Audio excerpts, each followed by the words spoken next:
बिस्मिल्लाहिर्रहमानिर्रहीम। अस्सलाम वालेकुम। आज हम वाउल्स और कंसोनेंट के बारे में पढ़ रहे हैं। तो सबसे पहले ये बात याद रखें कि जो टोटल इंग्लिश अल्फ़ाबेट्स हैं वो 26 हैं, ठीक है। 26 में से 5 वाउल्स हैं, ठीक है, और 21 जो है ना वो कंसोनेंट है। 5 वाउल्स 21 कंसोनेंट, 21 प्लस 5 26 टोटल बनते हैं, ठीक है। अब जो वाउल्स हैं, जो 5 वाउल्स हैं वो कौन से हैं? वो ये हैं ए, ई, आई, ओ, यू, ठीक है। फिर से रिपीट करता हूँ, ए, ई, आई, ओ, यू, ये 5 वाउल्स हैं, ठीक है। अब इनको बार बार रिपीट करने से ये याद हो जाते हैं, ठीक है। ए, ई, आई, ओ, you, A, E, I, O, you, इस तरह बार बार रिपीट करने से ये वाउल्स याद हो जाते हैं, ठीक है।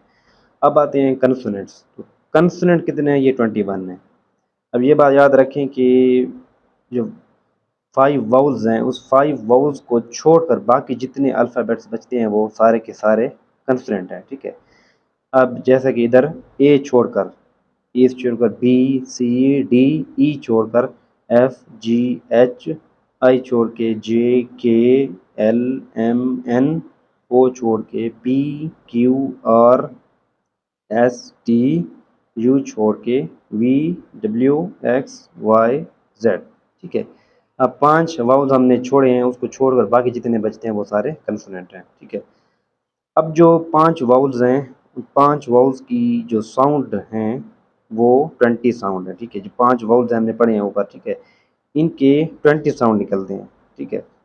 और जो कंसोनेंट है 21 कंसोनेंट है, इनके 24 साउंड निकलते हैं, ठीक है। अब टोटल अल्फ़ाबेट 26 हैं, 26 अल्फ़ाबेट्स के टोटल 44 साउंड है। 20 साउंड वाउल्स के और 24 साउंड कंसोनेंट के, ठीक है।